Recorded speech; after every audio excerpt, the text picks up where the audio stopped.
Test container est un outil qui va vous permettre de gérer facilement les dépendances de votre test d'intégration.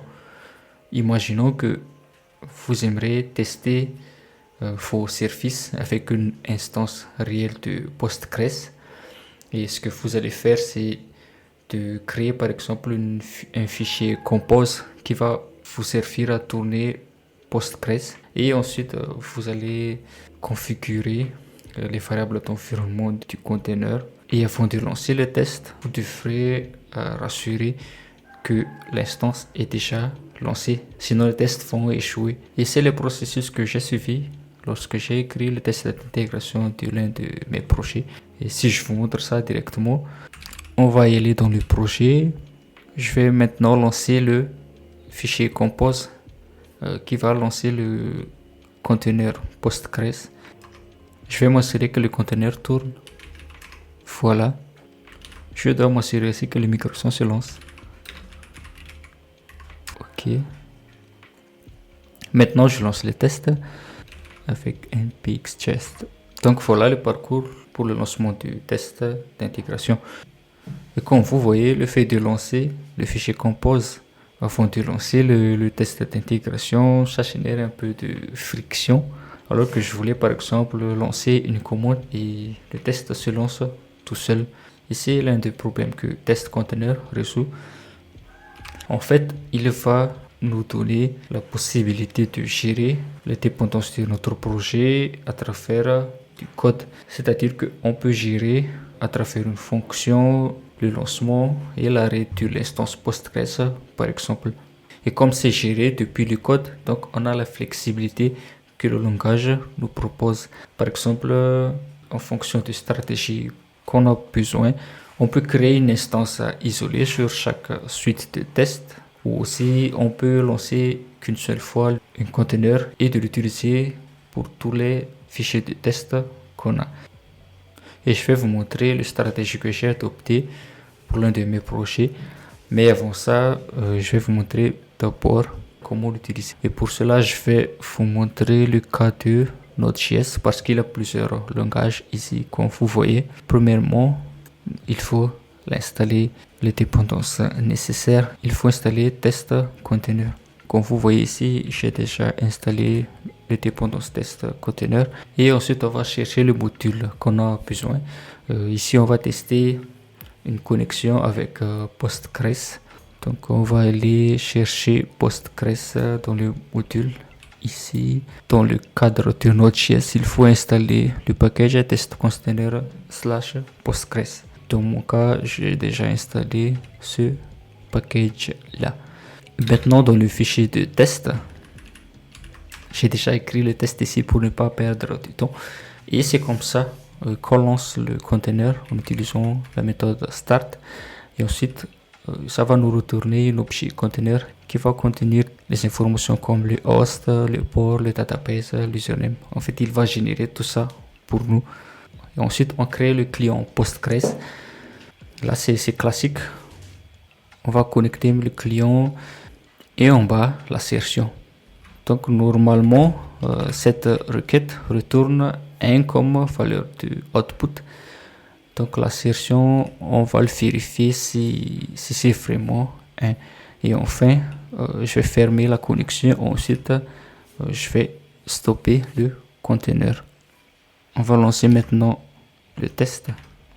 Je vais juste ouvrir mon client Docker pour voir ce que le test container va faire lorsqu'on va exécuter le test. Je vais lancer maintenant le test. Vous voyez, il crée le conteneur et ensuite il va le tuer. Et c'est aussi l'un des avantages que le test container nous offre. Il va clean les volumes, etc. Lorsqu'on va stopper le conteneur. Donc voilà comment utiliser test container. Maintenant, je vais vous montrer comment j'ai intégré test container dans un projet. On va juste switcher le projet finance. Je vais vous montrer la stratégie que j'ai utilisée. C'est dans doc.txt. Non. Voilà. La stratégie que j'ai adoptée dans le projet, c'est avant tout le test. J'ai lancé un conteneur et pour chaque fichier de test, j'ai créé une base de données isolée. Comme ça, je peux lancer en parallèle le test de chaque fichier.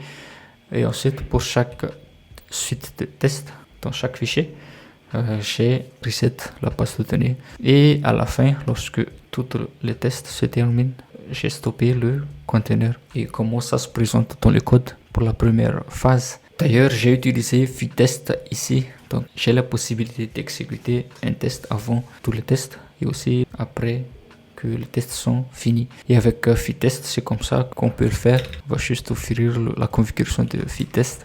On importe un fichier de setup dans la configuration de Vitest.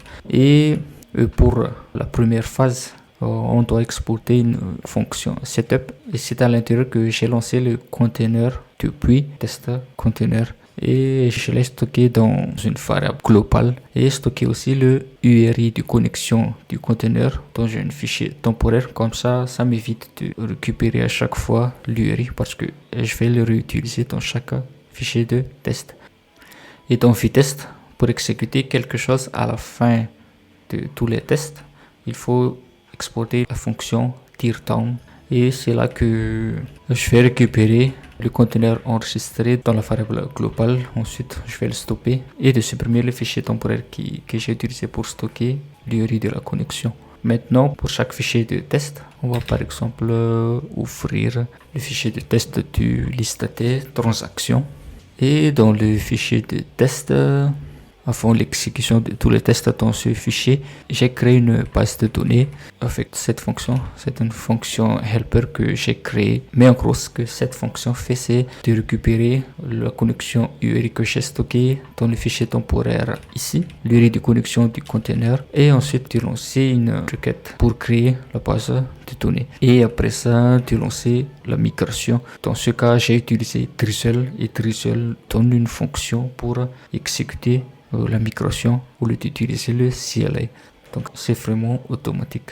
Et cette fonction va retourner aussi une fonction cleanup pour supprimer la base de données. Et ensuite, après termination de l'exécution de tous les tests, je vais exécuter les cleanup. Et pour chaque suite de tests, le before each, on est maintenant dans la troisième phase. Je vais supprimer les données de la base. Là, c'est une fonction qui va reset la base. Et donc après ça, à chaque fichier de test, j'ai une base de données. Et à chaque suite de test, j'ai une base de données clean pour que je puisse tester isolement.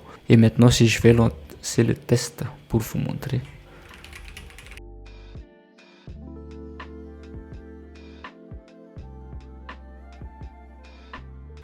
Comme vous le voyez, les tests se lancent en parallèle et je n'ai lancé aucun fichier compose, je n'ai setup aucune variable d'environnement, mais j'ai lancé commande test et il va gérer tout ça automatiquement, le lancement du conteneur, l'arrêt du conteneur derrière. Donc voilà la stratégie que j'ai adoptée pour ce projet. Donc en résumé, quels sont les avantages que Test Container nous offre? Premièrement, il nous donne une flexibilité vu que on va le gérer la dépendance de notre projet à travers du code. Le deuxième avantage aussi, c'est que comme je peux spécifier la version à utiliser lorsque je vais lancer le container, donc je peux tester une version spécifique. Par exemple, je vais migrer les données du Postgres 16 à Postgres 17. Donc, Test Container va permettre de gérer le lancement du conteneur facilement sans avoir créé du compose, d'ajouter une autre service pour Postgres 17 et Postgres 16 ensemble, etc. Donc, il va éliminer vraiment les frictions qu'on a. Donc, voilà en gros tout ce que je vais vous montrer sur Test Container. Je vous invite à regarder la documentation parce qu'il y a encore beaucoup de choses qu'on peut faire depuis Test Container.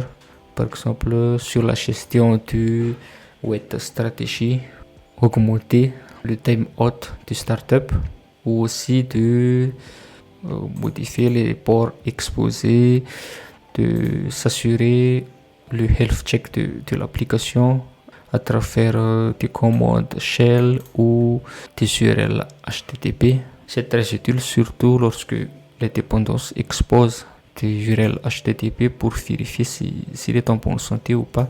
Donc voilà, je vous invite à regarder la documentation. Mais pour cette vidéo, c'est tout. Donc je vous donne rendez-vous dans la prochaine vidéo. Ciao.